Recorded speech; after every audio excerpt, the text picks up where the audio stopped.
Don't have time to read the latest blog by the National Taxpayer Advocate? Here's a summary. NTA blog. The TAS Act strikes a reasonable balance on return preparer oversight.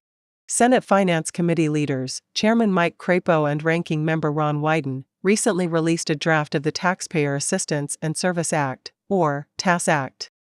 The TAS Act discussion draft takes important steps to enhance oversight of tax return preparers. Currently, anyone can prepare tax returns for a fee with minimal requirements or accountability. This has led to widespread errors and fraud, often harming low-income taxpayers who can least afford the consequences.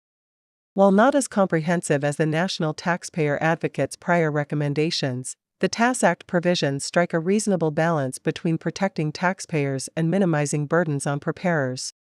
This represents a significant step forward in ensuring taxpayers receive competent and ethical tax preparation services. The TAS Act aims to address this by requiring all paid preparers to use a valid PTIN and meet minimum standards, including continuing education and avoiding misconduct. Violators face penalties up to $1,000 per violation.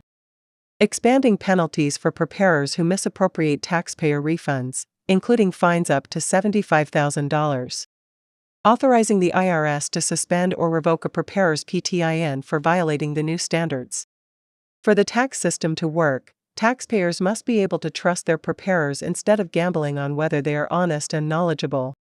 With the right safeguards in place, Congress can ensure that taxpayers are protected and that ethical return preparers have the tools to continue providing their services, thereby ensuring accountability and accessibility in return preparation and fostering a tax system that works for everyone. To read the full blog, go to taxpayeradvocate.irs.gov and select the Tax News and Information tab in the navigation menu.